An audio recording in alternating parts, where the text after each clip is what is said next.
Så i den her video, så skal vi lave 2 beviser, og det ene bevis, det er, at vi skal vise, at det bestemte integral, det netop svarer til arealet under en graf, og så skal vi lave et andet bevis, som handler om at bevise, at arealfunktionen, det er en funktion til f. Så inden vi beviser, så skal vi lige hurtigt forklare forskellen mellem det bestemte og det ubestemte integrale. Så det ubestemte integrale, det ser sådan her ud. F af x, dx. Det her bruger vi til at finde stamfunktioner og store f af x. Derudover så har vi det bestemte integrale. Det ser sådan her ud. Integralet til b til a af f af x dx. Det her, det bruger vi til at finde arealer under grafer, og det skrives jo altså sådan her. Store f til b minus store f til a. Så vi starter med at bevise, at arealfunktion er en stamfunktion til f. Så vi skal sige, store a mærke x er lig med f af x. Okay. Vi starter altså med at tegne en graf, og vi antager altså, at grafen den er voksende fra intervallet fra a til b, og at h går mod 0. Så tegner vi lige.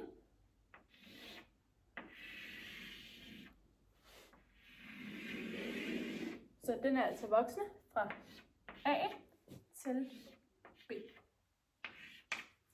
Derudover så går h altså mod 0. Okay, så vi har altså også 2 punkter i x-aksen. Vi har både x0, og vi har x0 plus h. Det skal altså lige siges, at afstanden mellem x0 til x0 plus h, det er altså bare h. F her, den er altså f af x0, og f her, den er f af x0 plus h. Yes. Hvis nu, at vi skulle finde arealet af det her skraverede område her, så skulle vi altså tage det her areal her, det her store et, minus det med den her firkant, vi har her. Så vi prøver lige at tegne det op. Så vi skulle sige den her figur minus den her firkant. Og det vil altså give arealet til det her. Hvis nu vi altså skriver det op som et udtryk, så vil det altså være, at vi siger a af x0 plus h. A af x0 plus h minus a til x0.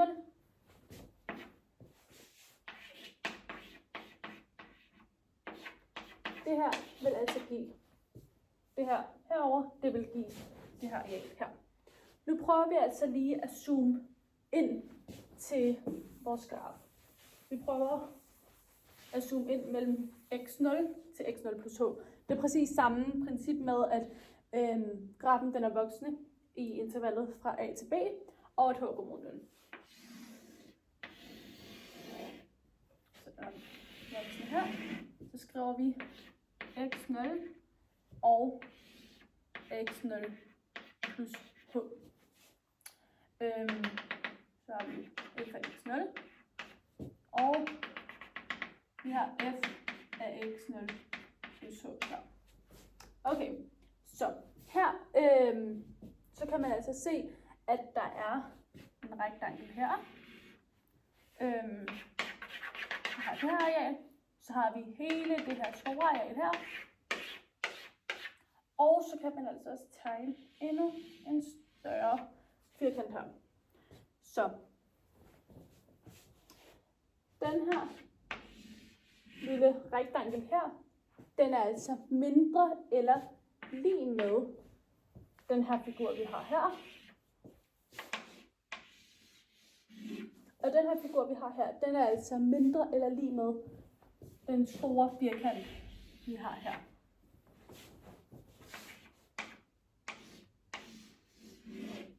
Okay, nu prøver vi altså lige at skrive det her op som nogle udtryk.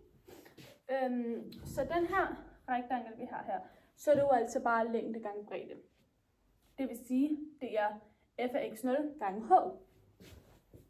F af x0 gange med h, som er mindre eller lige med den her figur, vi har her. Og før så fandt vi ud af, at det var altså a af x0 plus h minus a af x0. Så for den her sørgefirkant herover, så er det igen længde gange bredde. Og det er altså f af x0 plus h gange med h.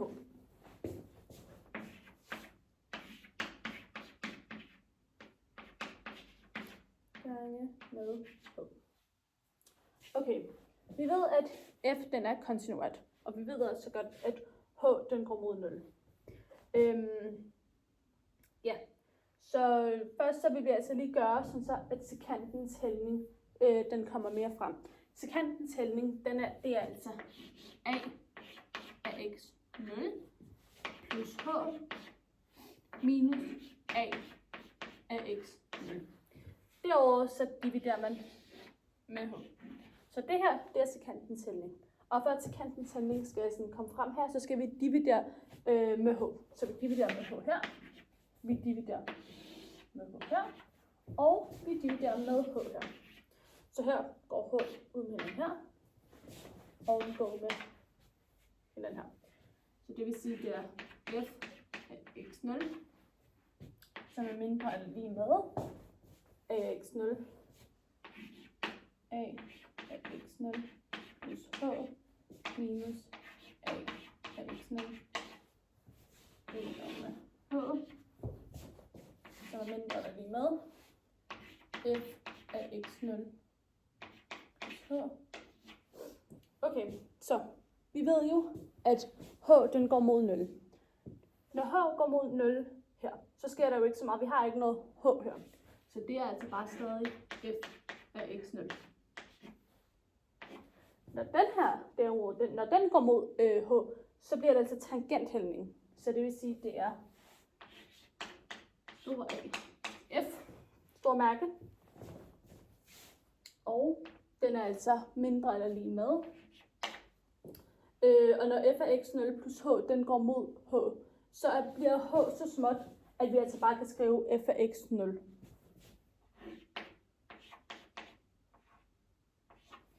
Det vil sige, at når a mærke x, når den er enten større eller mindre end f af x0, så giver det kun mening, hvis det også er f af x0.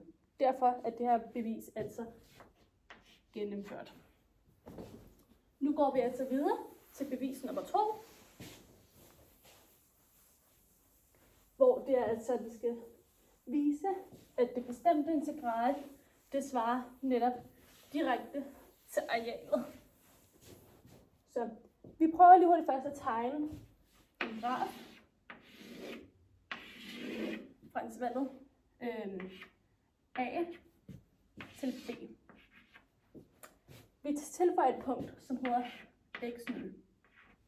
Vi skal lige bemærke, at store A til A, det er altså bare 0. Fordi så er vi altså herover. Det er 0. Men store A til B, det vil sige, det er herover. Det er altså hele det her areal. Hele areal. Okay, så i starten af videoen, så viser vi, hvordan et bestemt integral ser ud. Det ser jo sådan her ud. Integral til b og a, f af x, dx, er lige med store f til b minus store f til a. Det her, det er jo kontinuert, så det betyder, at vi kan altså også bruge det med a. Så vi kan altså sige store a til b minus store a til lille a. Vi fandt lige ud af, at store a til a, det er altså bare 0. Og store a til b, det er altså hele arealet. Så store A til B minus 0. Det giver altså bare store A til B. Det vil sige hele arealet. Derfor så er det her bevis også gennemført. Det var det.